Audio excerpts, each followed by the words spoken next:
Assalamualaikum warahmatullahi wabarakatuh. Yang terhormat Bapak Hamzah selaku dosen pengampu mata kuliah Sejarah Peradaban Islam dan teman-teman yang saya cintai. Izinkan saya mempresentasikan materi yang berjudul Peradaban Islam pada masa dinasti Abbasiyah. Sejarah berdirinya dinasti Abbasiyah. Dinasti Abbasiyah berdiri setelah mereka berhasil menaklukkan dinasti Umayyah. Keturunan Al-Abbas menjadi pendiri dinasti Abbasiyah, yaitu Abdullah Al-Saffah bin Muhammad bin Ali bin Abdullah bin Al-Abbas.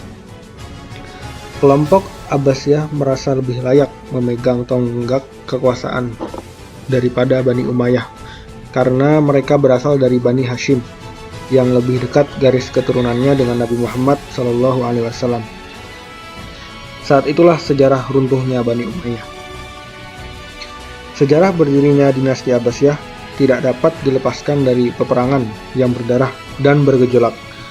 Pada awalnya, cicit dari Abbas bernama Muhammad bin Ali berkampanye untuk mengembalikan kekuasaan pemerintahan kepada keluarga Bani Hashim di Parsi ketika Umar bin Abdul Aziz masih memerintah. Pertentangan semakin memuncak pada masa pemerintahan Khalifah Marwan II. Menjelang berakhirnya dinasti Umayyah, ada kelompok dari Bani Hashim yang teraniaya sehingga melakukan perlawanan. Kelompok Bani Hashim keturunan Ali dipimpin oleh Abu Salamah dan keturunan Abbas dipimpin oleh Ibrahim Al-Iman. Selain itu juga ikut kelompok keturunan bangsa Persia, pimpinan Abu Musli Al-Khurasani, bekerja sama menaklukkan dinasti Umayyah. Pada akhirnya kaum Abbasiyah berhasil menaklukkan pemimpin terakhir Umayyah, yaitu Marwan bin Muhammad. Abu Abbas Al-Saffah berhasil meruntuhkan Bani Umayyah dan diangkat sebagai khalifah. Selama 3 abad, Bani Abbasiyah memegang kekuasaan kekhalifahan, mengusung kepemimpinan gaya Islam, dan menyuburkan kembali ilmu pengetahuan dan pengembangan budaya di Timur Tengah. Kemajuan yang diraih pada dinasti Abbasiyah. Di bidang politik, terbentuknya Diwan Al-Jundi, yaitu sebuah departemen yang mengurusi pertahanan dan keamanan, dan diperbaharui juga seluruh sistem militer yang ada pada zaman dinasti Umayyah. Di bidang ekonomi, yang pertama perdagangan. Perniagaan tetap menjadi perhatian yang besar, baik dari penguasa Umayyah maupun Abbasiyah, lebih membawa bangsa Arab dalam memegang sentral kekuatan ekonomi negara, termasuk dalam perdagangan. Sementara pemerintahan Abbasiyah lebih egaliter dan equal sifatnya, sehingga golongan muslim manapun bisa ikut andil dalam memegang kendali perdagangan tanpa mengalami kesulitan dalam hal birokrasi. Yang kedua, rute perdagangan internasional. Luas wilayah kerajaan yang tingginya tingkat peradaban yang dicapai, baik dalam bidang industri maupun pertanian, memaksa diadakan suatu perdagangan internasional yang lebih luas. Pada dinasti Abbasiyah dibuatlah rute-rute perdagangan internasional. Selanjutnya, bidang pertanian. Bidang pertanian mengalami perkembangan pesat karena di samping ibu kota terletak di daerah sangat subur, diapit oleh sungai Efrat dan Tigris, para penguasa memberi kebebasan kepada penduduk setempat untuk mengolah lahan pertanian mereka tanpa tekanan-tekanan yang bersifat diskriminatif atau membeda-bedakan. Selanjutnya di bidang industri. Yang pertama, industri gelas dan tembikar. Yang kedua, industri tekstil dan tenun di Miat, Kabul, Transoxiana, Maroko, Andalus, Mers, dan Mesir. Selanjutnya, industri pertambangan, penggalian perak, kuningan, timah, dan besi di Afrika dan Andalus. Yang keempat, penggilingan gula tebu di sebelah barat Persia, Basrah dan Tustad, dan pengolahan minyak zaitun di Andalus, Maroko, dan Mesir. Yang terakhir industri pembuatan lilin, sabun, kerajinan kulit, dan galangan kapal perang. Di bidang sosial terbagi menjadi dua kelompok besar, yaitu yang pertama kelas khusus, terdiri dari khalifah, keluarga khalifah atau Bani Hashim, para pembesar negara, menteri, gubernur, dan panglima, kaum bangsawan non-Bani Hashim atau Quraisy, dan para petugas khusus, tentara, dan pembantu istana. Yang kedua, kelas umum, yaitu para seniman, ulama, pujaga, fuqaha, saudagar, dan penguasa buruh dan petani.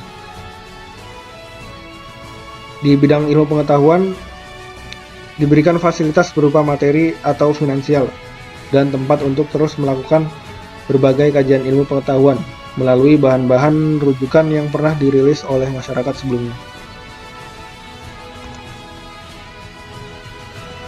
Selanjutnya, perkembangan peradaban Islam pada masa Daulah Abbasiyah. Masa pemerintahan Daulah Abbasiyah, khususnya pada masa kekhalifahan Harun ar-Rasyid dan putranya Al-Ma'mun, adalah masa keemasan ilmu pengetahuan dan kebudayaan dalam dunia Islam. Pada masa ini pula, umat Islam telah memberikan kebebasan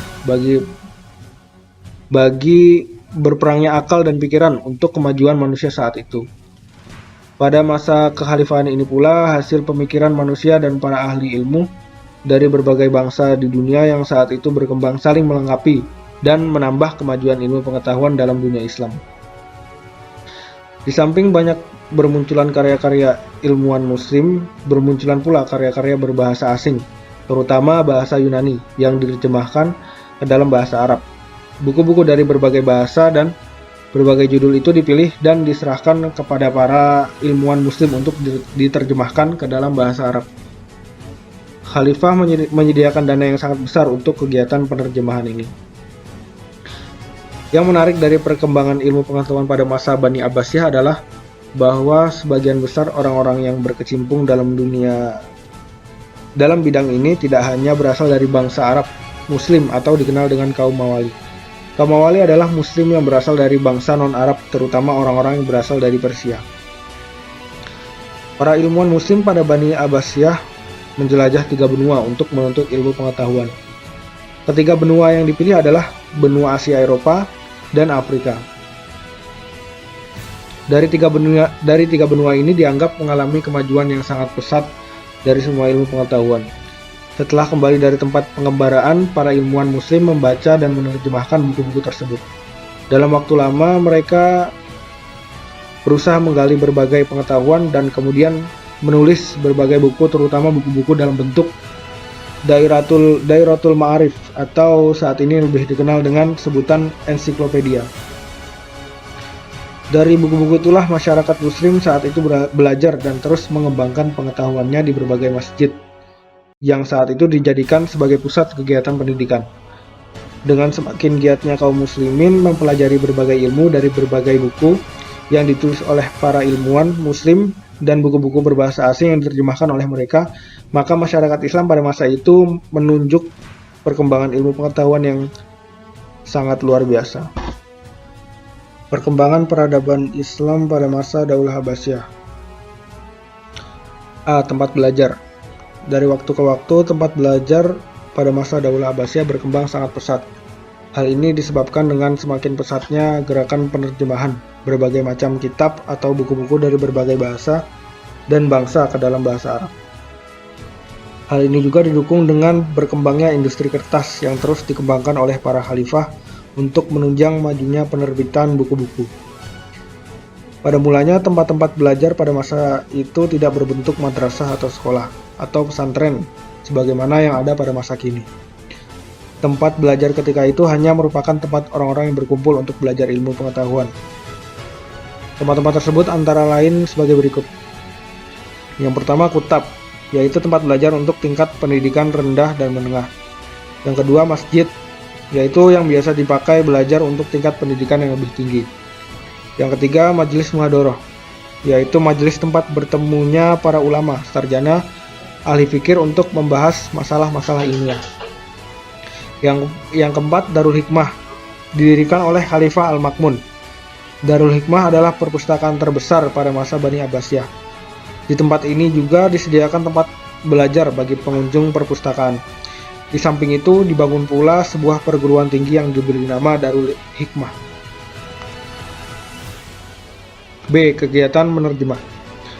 Kemajuan yang dicapai oleh umat Islam pada masa Daulah Abbasiyah, khususnya pada masa Khalifah Al-Mansur, salah satunya disebabkan oleh adanya gerakan penerjemahan buku-buku asing ke dalam bahasa Arab. Buku-buku terjemahan ini sangat membantu umat Islam dalam mempelajari dan memahami berbagai cabang ilmu pengetahuan dari berbagai bahasa dan bangsa. Di antaranya kitab atau buku bidang sejarah, ilmu kalam filsafat, ilmu kalam, ilmu pasti, musik, dan lain-lain. C. Pusat-pusat kegiatan ilmu pengetahuan. Kota-kota yang menjadi pusat ilmu pengetahuan pada masa Daulah Abbasiyah terus bertambah. Hal ini disebabkan dengan semakin semangat dan bertambahnya umat Islam yang hendak menuntut ilmu dan sekaligus memperdalam ilmu pengetahuan di berbagai bidang. Kota-kota yang menjadi pusat ilmu pengetahuan oleh khalifah dilengkapi dengan berbagai fasilitas atau perlengkapan. Hal ini dilakukan untuk mempermudah kaum muslimin mencari sumber dan informasi tentang ilmu pengetahuan yang diminatinya. D. Bidang sosial dan budaya. Di antara kemajuan dalam bidang sosial budaya adalah terjadinya proses akulturasi dan asimilasi masyarakat.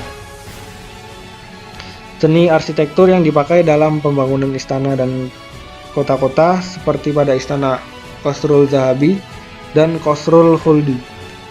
Kemajuan juga terjadi pada bidang sastra bahasa dan seni musik. Pada masa ini lahir seorang sastrawan dan budayawan terkenal seperti Abu Nawas, Abu At-Tahiyah, Al-Mutanabi, Abdullah bin Muqaffa, dan lain-lainnya. Karya buah pikiran mereka masih dapat dibaca hingga saat ini.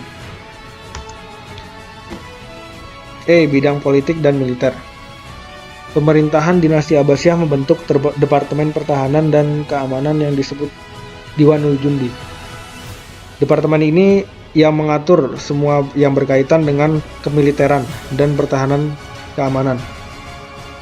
Pembentukan lembaga ini didasari atas kenyataan politik militer bahwa pemerintah dinasti Abbasiyah banyak terjadi pemberontakan dan bahkan beberapa wilayah berusaha memisahkan diri dari pemerintahan dinasti Abbasiyah.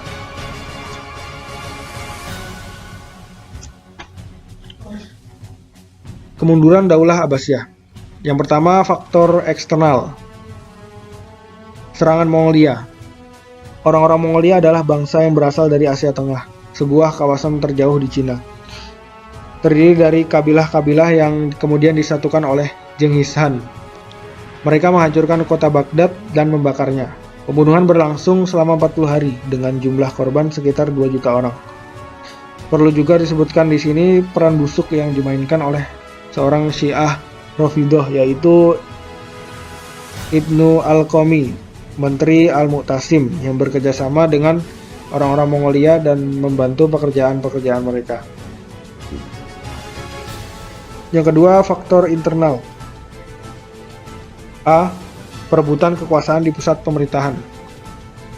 Perlakuan Bani Abbasiyah kepada orang-orang Arab merupakan salah satu pemicu terjadinya ketidakpuasan. Mereka, orang Arab, menganggap bahwa mereka lebih mulia dari bangsa lain. Maka ketika Bani Abbas menyamaratakan perlakuan kepada mereka dari bangsa yang bukan Arab, terjadilah konflik sosial yang mengakibatkan pengkhianatan hingga Bani Abbas hancur. B. Munculnya dinasti-dinasti kecil yang memerdekakan diri. Kesimpulan, zaman pemerintahan Abbasiyah yang pertama merupakan puncak keemasan dinasti ini. Secara politis, para khalifah betul-betul tokoh yang kuat dan merupakan pusat kekuasaan politik dan agama sekaligus. Di sisi lain, kemakmuran masyarakat mencapai tingkat tertinggi. Di samping itu, dinasti Abbasiyah juga merupakan dinasti yang menelurkan konsep-konsep keemasan Islam dalam hal pengembangan ilmu pengetahuan. Zaman keemasan Islam yang ditandai dengan penguasaan ilmu pengetahuan di berbagai sektor telah membawa kemakmuran tersendiri pada masyarakat saat itu. Kemajuan di segala bidang yang diperoleh Bani Abbasiyah menempatkan bahwa Bani Abbasiyah lebih baik dari Bani Umayyah. Di samping itu, pada masa dinasti ini banyak terlahir tokoh-tokoh intelektual muslim yang cukup berpengaruh sampai saat ini. Sekian dari saya, kurang lebihnya mohon maaf. Terima kasih. Wassalamualaikum warahmatullahi wabarakatuh.